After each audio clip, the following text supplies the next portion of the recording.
Bonjour mesdames et messieurs, dans cette vidéo, je vais vous montrer tous mes secrets pour pouvoir faire des panoramas là où on n'a pas le droit de poser un trépied parce que c'est très délicat, surtout si vous faites de la photo de nuit. Allons-y, tout est révélé dans la vidéo, c'est la folie. Bonjour mesdames et messieurs, je suis désolé de cette absence. En fait, j'étais à Paris, j'étais en train de filmer un pilote d'une série télé de science-fiction que j'ai écrit. Ça fait des années que je prépare ce tournage-là, donc j'étais à Paris et j'étais dans la vallée de la mort en train de shooter ça et c'était très très sympathique, mais je suis de retour pour faire des vidéos pour vous. Et dans cette vidéo, je voudrais vous montrer cette vue unique de Paris. Si vous avez l'occasion d'aller sur Paris, tout en haut de la Samaritaine qui vient de réouvrir, il y a plusieurs bars qui ont cette vue absolument imprenable de Paris. Le seul problème, c'est que les trépieds ne sont pas autorisés et donc il faut y aller le soir pour pouvoir prendre une photo. Et le problème, c'est que le soir, on n'a pas beaucoup de luminosité. Comment fait-on? Je vais vous montrer. C'est très simple. Alors déjà, j'utilise un appareil qui est stabilisé. La plupart des appareils photo maintenant sont stabilisés.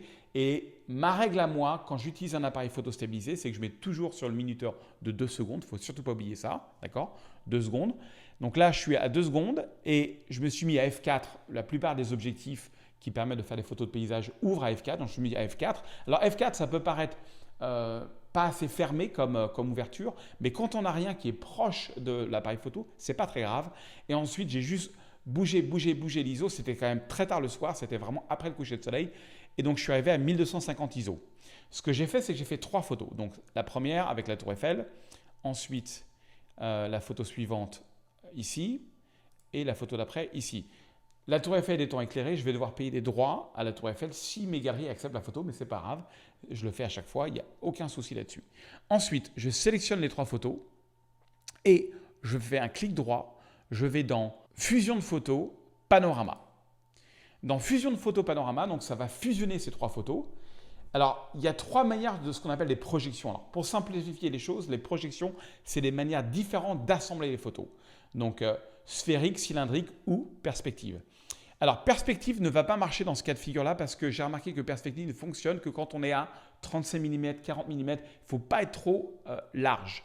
Cylindrique est pas mal et ça donne un petit peu plus de ciel que sphérique. Regardez, ça va être un petit peu plus écrasé. D'accord?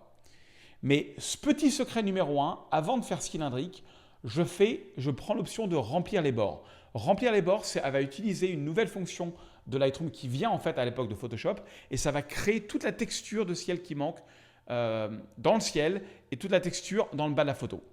Ensuite, je n'utilise jamais les paramètres automatiques parce que sinon, ça va retoucher la photo pour moi et j'aime bien moi retoucher comme j'ai envie de le faire. Et créer une pile, oui, c'est sympathique, ça permet de tout rassembler dans un sorte de groupe de toutes les photos. Donc là, j'ai déjà préparé le fichier pour vous. Ça, c'est la panorama qui sort tout juste du four. Et là, on va commencer à travailler un petit peu sur la photo. Alors attendez, je vais sortir de là. La première chose que je vais faire, c'est que je vais recadrer la photo. Et pour ça, je vais prendre l'outil angle et je vais suivre un petit peu comme ça la ligne d'horizon pour être sûr d'être bien droit. Parfait. Ensuite, j'aime bien appuyer, ça c'est une petite astuce que pas beaucoup de gens, si vous appuyez sur la touche O dans Lightroom, vous avez différents guides de composition. Alors ce guide-là, le principe de ce guide-là, c'est que vous pouvez mettre des choses intéressantes à l'intersection des triangles. Celui-là, c'est vraiment si vous voulez quelque chose de centré. Celui-là, c'est si vous avez quelque chose là, ici et là, ici qui peut être intéressant. Ça, c'est une fausse règle des tiers. Ça, c'est ça nom de pâte, le Federici, je ne sais plus comment ça s'appelle. Vous allez me dire, dites-moi dans les commentaires comment ça s'appelle. Et alors ça, j'aime bien. Ça, j'utilise pas mal celui-là, mais surtout ce que j'utilise, c'est celui-là, la règle des tiers classique. Donc, alors, autre chose très importante, il faut s'assurer que la tour Eiffel ne soit pas trop proche du bord. Il y a une règle dans la composition, c'est que vous devez inspecter le bord de votre photo et de vous assurer que vous n'avez pas quelque chose de très important qui est trop proche du bord. On appelle ça la police des frontières. Donc, on prend la frontière. Donc là, je me suis mis en recadrage libre et ce qui va me permettre de pouvoir… Je vais baisser, attendez, je vais baisser un tout petit peu la photo. Voilà. Qu'est-ce qui se passe? Voilà, comme ça. Voilà. Ligne d'horizon assez droite quand même. Voilà. Je veux pas. Donc là, règle des tiers, ce que je vais peut-être faire, c'est juste… Je ne vais pas aller jusqu'à là pour que la règle des tiers soit précisément là-dessus. Quoique, pourquoi pas.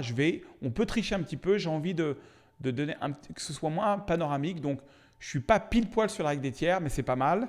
Et sinon, au niveau du Federici, je ne sais plus comment ça s'appelle, je suis pas mal. J'ai l'Académie qui est juste là. Voilà, c'est C'est une règle de composition comme ça. Donc, hop, je recadre. Là, c'est pas mal. Je vais ouvrir les zones d'ombre. Je ne vais pas baisser la haute lumière parce que c'est une photo de nuit et je veux vraiment que les hautes lumières pètent, comme on dit. Ensuite, je vais appuyer sur la touche Option. Et là, les noirs, je vais aller à gauche. Voilà. Et j'ai envie d'avoir à peu près 1% de noir. Parce que noir, c'est noir et il n'y a plus d'histoire. Ensuite, je vais prendre les blancs. Je vais aller à droite. Et je vais faire la même chose. Donc, j'utilise la touche Option sur Mac, Alt sur Windows. Et là, je vais voir ce qu'on appelle le point blanc. Donc, c'est tout ce qui est cramé, totalement blanc. Et les photos de nuit, généralement, j'aime bien avoir un peu plus de cramé. Ce n'est pas très grave. Ça marche bien. Je vais rajouter un peu de contraste. Et ensuite, je vais booster un tout petit peu l'exposition parce que cette photo, elle marche mieux pour moi si elle est bien claire. Voilà. Ensuite, ce n'est pas fini. Je vais, maintenant que j'ai fait les réglages de base, je vais mettre une clarté un tout petit peu négative. J'aime bien, moi, ne pas avoir trop de clarté. Et la clarté, je la rajoute localement, vous allez voir à la fin. D'ailleurs, j'en profite pour vous dire que vous avez ma boîte à outils 2022 qui est totalement nouvelle, qui vient d'arriver, qui est toute chaude, qui sort du four, qui est entièrement gratuite. Vous avez là-dedans des ciels que j'ai pris en photo avec des moyens formats que je vous offre, que vous pouvez mettre dans vos photos, dans Photoshop. J'ai mis plein de tutos sur comment remplacer les ciels sur ma chaîne, vous pouvez voir ça. Ensuite, de toute façon, tout vient avec une formation. Vous avez aussi plein de presets que vous pouvez mettre dans Lightroom, ceux que j'utilise au quotidien, avec lesquels j'ai fait mes livres, avec lesquels je retouche mes photos en général. Là, je ne les utilise pas pour vous montrer un petit peu l'envers du décor, mais cette photo, en fait, je l'ai retouchée avec mes presets. Ensuite, vous avez des textures, vous avez plein de choses. Vous allez recevoir plein d'emails de ma part avec des tutos gratuits, avec des promotions sur mes cours payants. Vous allez voir, c'est très sympathique. Le lien est juste sous la vidéo. Je peux vous dire qu'il y a des photographes que juste en téléchargeant cette formation sont devenus pros. Ce n'est pas une blague. J'ai des dizaines de cas d'exemples. Enfin bon, de retour, c'est parti pour les petits secrets, les petites astuces qui font vraiment toute la différence. La première chose que je veux faire, c'est que je vais je vais faire complètement ce qu'on appelle du dodge and burn, c'est-à-dire que je vais retravailler totalement la luminosité de la photo. Donc pour ça, je vais ici. Je clique sur pinceau et je vais je vais booster l'exposition comme ça et je vais baisser un petit peu ma clarté pour donner un petit côté d'éclat, un petit côté un petit peu halo lumineux, on va dire, sur la lumière. Et là, je peins cette valeur ici. J'ai envie que l'œil du spectateur aille ici à là, comme ça. Voilà. Voilà. Ensuite, je vais rajouter, j'étais un petit peu vite, je trouve que c'est trop clair ici, donc je vais ici, je vais prendre un dégradé, je vais faire un petit dégradé là, et là je vais baisser l'exposition. D'ailleurs, je ne sais pas ce que vous pensez de cette nouvelle interface dans Lightroom, je suis pas… Au début, ce que j'aime bien, c'est l'option de pouvoir sélectionner le ciel. Vous pouvez aller là, hop, sélectionner le ciel, et ça sélectionne le ciel. Détection du ciel, ça par contre, c'est super pratique parce que je peux aller là, je peux dire, ok, est-ce que mon ciel, je veux le plus sombre, plus clair, je veux peut-être que ce soit un petit peu plus sombre, un petit peu plus de magenta que sur le ciel et un peu de clarté négative que sur le ciel. Voilà, par exemple, sympathique. Ensuite, je vais rajouter, j'ai envie que le coucher de soleil soit un petit peu plus fort. Donc, je vais aller là, je vais rajouter un petit dégradé radial, voilà, très léger. Et là, hop, un petit peu d'exposition juste ici pour que le ciel soit un petit peu plus clair. Voilà. J'ai envie de baisser un tout petit peu l'exposition de la photo. Voilà, voilà, voilà. Et ensuite, je vais rajouter un petit coup de brosse comme ça, ici, pour l'eau. Voilà, un petit coup de pinceau. J'appelle tout ça la brosse, mais bon, c'est le pinceau. Voilà, peut-être 0,60. Juste pour faire ressortir un petit peu plus les reflets du Pont Neuf sur l'eau. Pas partout. Ensuite, il faut qu'on s'occupe. Rappelez-vous que c'est une photo qui est prise à 1250 ISO, donc à la main. Donc, la netteté est pas mal, mais ce n'est pas la folie parce qu'il y a pas mal de bruit.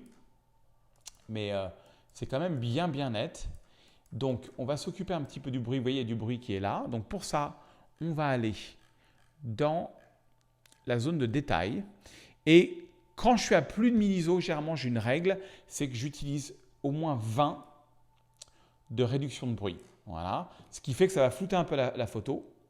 Ensuite, je prends le chiffre 100 et j'enlève les 20 de réduction de bruit. Donc, ça fait 80. Donc, ça fait netteté 80. Voilà. C'est parti, mon kiki. Et ensuite, vous voyez, il y a quand même toujours pas mal de bruit dans le ciel.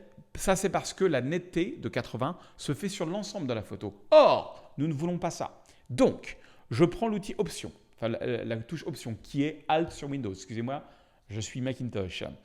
Je clique et je vais à droite jusqu'à ce que mon ciel soit totalement noir. Et la folie, mesdames et messieurs, eh ben, il y a beaucoup moins de bruit dans le ciel. Voilà, ce n'est pas la photo la plus nette que j'ai prise de ma vie, mais ça va être assez net pour faire une immense impression que je vais essayer de vendre cette photo d'ailleurs au Galeries Yellow Corner et aussi pour l'imprimer chez moi parce que j'adore la photo.